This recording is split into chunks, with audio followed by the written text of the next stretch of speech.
कैसे हो भाई आप सारे। तो अभी नरेंद्र मोदी गए हुए हैं रशिया। 8 से 10 जुलाई की रशिया ट्रिप थी उनकी। तो यहाँ पे मेरा खुरापाती माइंड थोड़ा सा उठा। उसने सोचना शुरू किया कि भाई यूक्रेन और रशिया का तो वॉर हो रहा है। ऐसे अगर गलती से कोई मिसाइल अपने प्रधानमंत्री के एयरक्राफ्ट के आसपास से गुजर गई तो क्या होगा।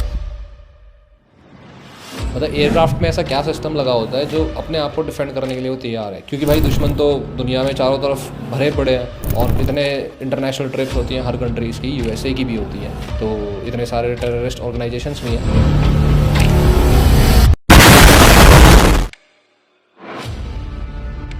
एयरक्राफ्ट में क्या किस टाइप की सिक्योरिटी लगी होती है, खासकर अपने इंडियन प्राइम मिनिस्टर का एयरक्राफ्ट होता कैसा है और वो करेगा क्या अगर गलती से किसी टाइप का अटैक उसके ऊपर प्लान करा गया। तो अब ये समझने के लिए इससे पहले थोड़ा सा एयरक्राफ्ट के बारे में जानना जरूरी है। तो अपने प्राइम मिनिस्टर फिलहाल नरेंद्र मोदी हैं, बाद में कभी कोई और होंगे या इससे पहले कोई और थे। उस एयरक्राफ्ट का नाम है बोइंग 777-300ER।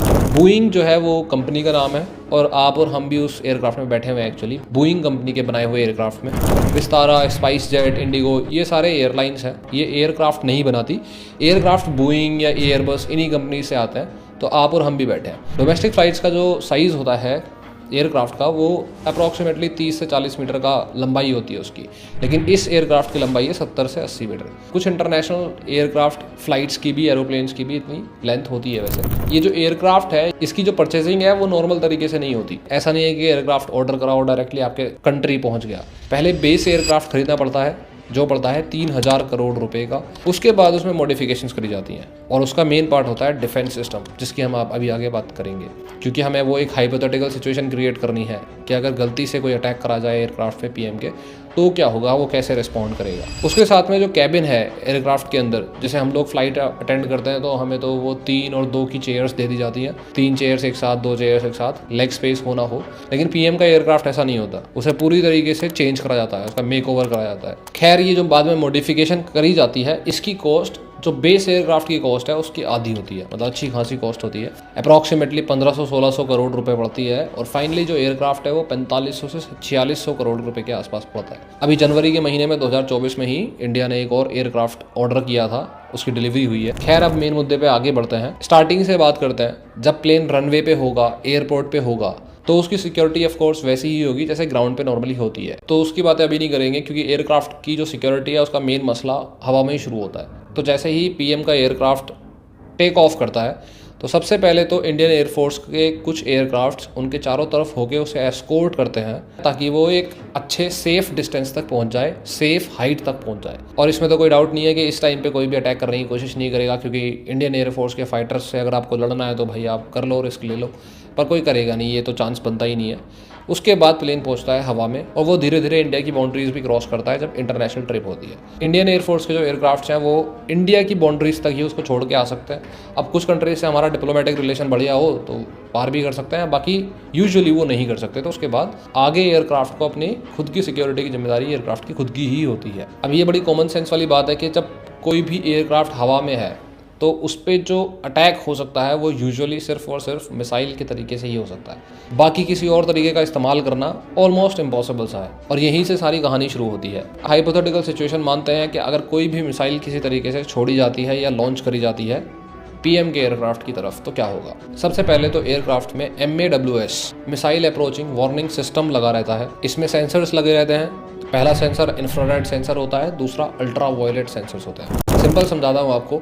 इंफ्रारेड सेंसर्स क्या करते हैं, उनका काम है कि कहीं भी आसपास अगर हीट प्रोड्यूस हो रही है, अब हवा में कोई हीट प्रोड्यूस तो होगी नहीं, अगर कोई भी आसपास ऐसी मशीन आएगी जो हीट प्रोड्यूस कर रही है तो वो उसको ट्रैक कर देगा। ये क्यों कर पाता है, क्योंकि जब भी कहीं हीट प्रोड्यूस होती है ना तो इंफ्रारेड रेडिएशंस प्रोड्यूस होती ही होती है। तो ये एक ईजी मेथड है उसको पकड़ने का। साथ में अल्ट्रा वायलेट सेंसर्स जो है वो अल्ट्रा वायलेट रेडिएशंस को पकड़ लेते हैं। इसके बाद एक और सेंसर होता है डुअल बैंड सेंसर। ये भी सेम ही काम करता है, ऑलमोस्ट क्रॉस चेकिंग का करता है कि अगर पहले 2 सेंसर्स ने मिस कर दिया तो ये सेंसर जरूर पकड़ लेगा, या फिर अगर पहले 2 ने पकड़ लिया तो ऐसा ना हो कि वो गलत ही पकड़ लिया हो, उसको क्रॉस वेरीफाई कर देता है। जैसे ही वेरीफाई होगा अगला स्टेप पहुंचेगा सिग्नल प्रोसेसिंग यूनिट पे। अब मान लो सेंसर ने कोई चीज़ ट्रैक तो कर ली, हीट प्रोड्यूस कर रही है, लेकिन ज़रूरी नहीं है ना कि वो एक मिसाइल ही हो।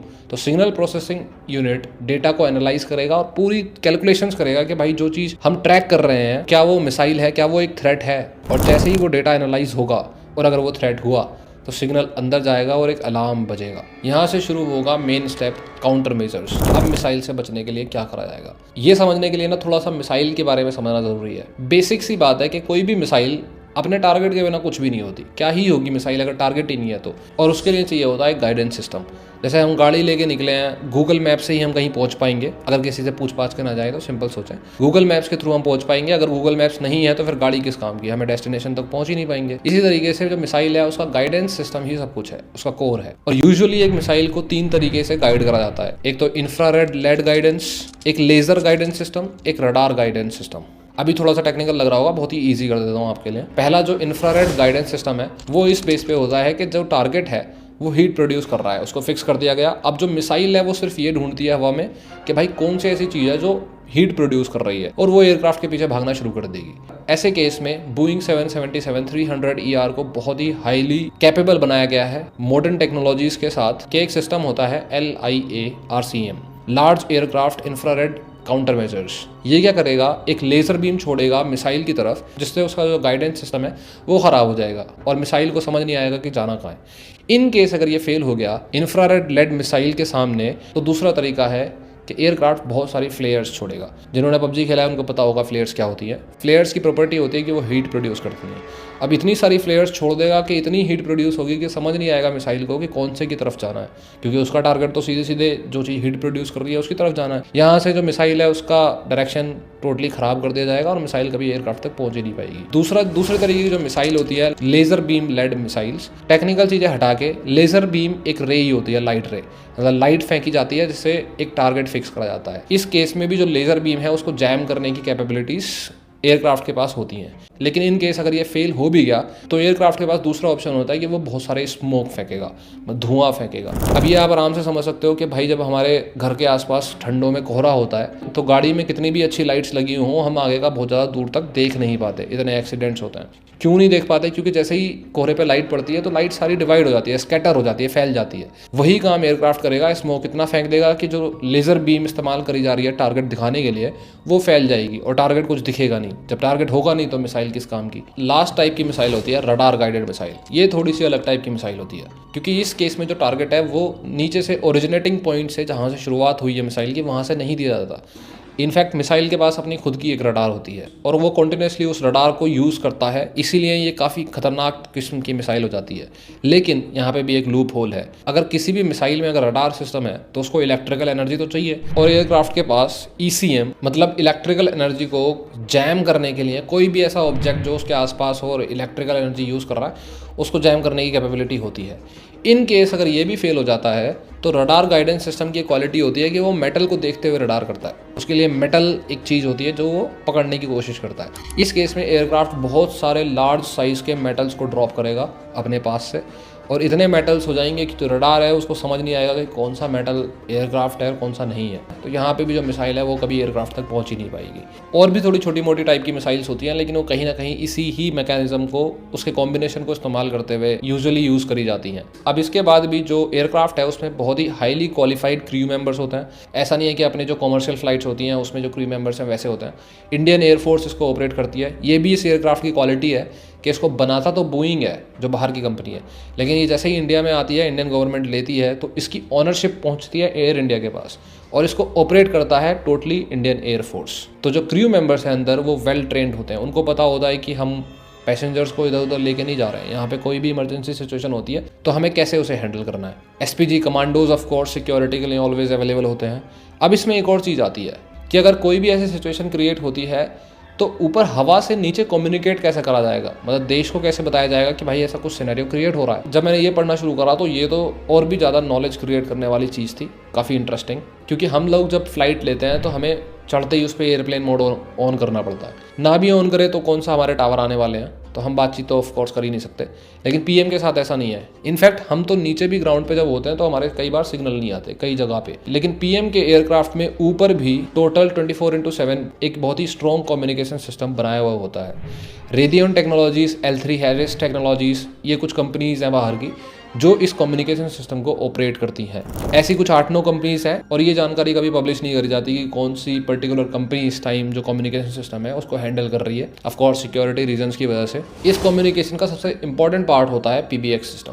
Private branch exchange. मूवीज़ वगैरह में भी आपने देखा होगा, जितनी भी कॉल्स आएंगी वो इस PBX सिस्टम पे आएंगी, चाहे वो वीडियो कॉल हो, कॉन्फ्रेंस कॉल हो, कुछ भी हो, और फिर PM को इन्फॉर्म करा जाएगा और फिर PM उस कॉल को अटेंड करेंगे और किस कम्युनिकेशन लिंक के थ्रू वो कॉल अटेंड करेंगे वो PBX सिस्टम डिसाइड करता है। ये सारी की सारी कॉल्स हाईली सिक्योर्ड और एनक्रिप्टेड होती हैं। अभी जो कम्युनिकेशन सिस्टम है ये इतना तगड़ा क्यों है? क्योंकि इसमें ऐसे ऐसे कम्युनिकेशन लिंक यूज़ करे जाते हैं जो आम सिटीजन के लिए इंडिया में ऑफकोर्स बैंड है। जैसे पहला है सैटेलाइट फोन्स। जब हम किसी को फ़ोन करते हैं तो पहले हमारे फ़ोन से रेडियो वेव्स पहुंचती है टावर तक, टावर से mobile switching centre, mobile switching centre से फिर से टावर तक, फिर उस बंदे के पास बात पहुंचती है। लेकिन सैटेलाइट फोन्स में ऐसा नहीं होता। जो ये एयरक्राफ्ट है उसी के ऊपर एक एंटीना लगा होता है, वहां से वेव्स पहुंचती हैं सीधे सैटेलाइट्स पे, और सैटेलाइट से नीचे ग्राउंड स्टेशन, फिर दोबारा एक सैटेलाइट पे और फिर रिसीवर के पास पहुंचती हैं। यहाँ टावर का कोई लेना देना नहीं, किसी नेटवर्क प्रोवाइडर का कोई लेना देना नहीं। अब हमारे जो मोबाइल फोन्स हैं, हम जो नेटवर्क यूज़ करते हैं वो कई जगह पे नेटवर्क आता नहीं है, गाँव में या कहीं रिमोट प्लेस पे, लेकिन सैटेलाइट फोन्स के साथ ये नहीं होता।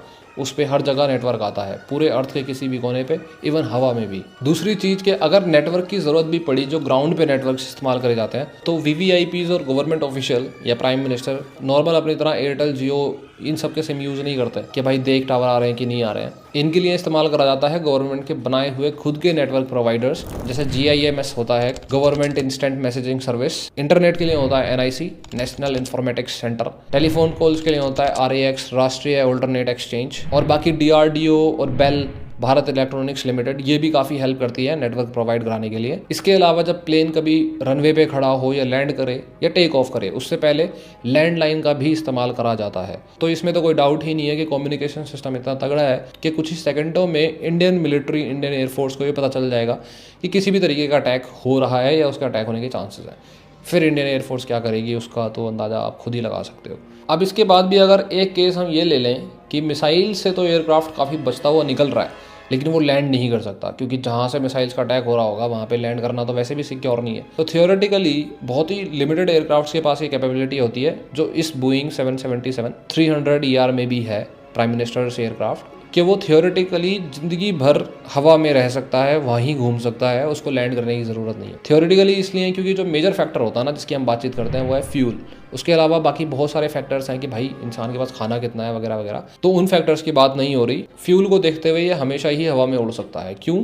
इसका रीज़न है मिड एयर फ्यूलिंग। जो आप सोच रहे हो बिल्कुल वैसे ही, मतलब दूसरा एयरक्राफ्ट जो स्पेशली सिर्फ इसी काम के लिए बनाया जाता है, जिसमें बहुत सारा फ्यूल भरा होता है, टैंकर एयरक्राफ्ट, वो इस एयरक्राफ्ट के साइड बाय साइड चलता है, क्योंकि रुक तो सकते नहीं, कोई बस स्टैंड तो है नहीं कि भाई रुक के तेल भरवा लेंगे। वो एयरक्राफ्ट इसके साइड बाय साइड चलता है, बस थोड़ा सा हाइट में ऊंचा और थोड़ा सा आगे, और कहीं पे भी किसी भी जगह पे वो इस मेन एयरक्राफ्ट में फ्यूल भर सकता है। तो थियोरेटिकली ये जिंदगी भर उड़ सकता है प्लेन। अब आप सोच के देखो कि एक ही एयरक्राफ्ट में जो बनाया है बोइंग कंपनी ने, उसके बाद उसकी ओनरशिप लेती है एयर इंडिया, उसको ऑपरेट करती है इंडियन एयरफोर्स, कम्युनिकेशन सिस्टम मिलता है रेडियन टेक्नोलॉजी जैसी कंपनीज से, DRDO, BEL, Bharat electronics limited, NIC, RAX, GIMS, ऐसी कंपनीज कम्युनिकेशन का सपोर्ट सिस्टम बनती हैं, और भी कई सारी 15-20 कंपनीज अपनी बेस्ट कैपेबिलिटीज़ और मॉडर्न टेक्नोलॉजीज़ का इस्तेमाल करके इस एयरक्राफ्ट को सिक्योर और हाईली एफिशिएंट बनाते हैं। अब आप सोच के देखो कि कोई अगर इस पर अटैक करने की कोशिश भी करेगा तो उसके साथ क्या होगा, या उसके सक्सेस के चांसेस कितने कम हैं। और शायद यही रीज़न है कि आज तक कभी किसी भी ऐसे गवर्नमेंट ऑफिशियल के बड़े एरोप्लेन पे, एयरक्राफ्ट पे कभी किसी ने मिसाइल अटैक नहीं किया। होपफुली आपको काफ़ी कुछ सीखने को मिला होगा कि PM के एयरक्राफ्ट को किस तरीके से सिक्योर रखा जाता है, क्योंकि ग्राउंड की सिक्योरिटी इसके बारे में तो हमने काफ़ी बार देखा है, पढ़ा है, सुना है। खैर, नॉलेज पसंद आई हो तो सब्सक्राइब कर लेना, नहीं आई हो तो अगली में कर लेना, उसमें पसंद आ जाएगा। That's it, see you in the next video.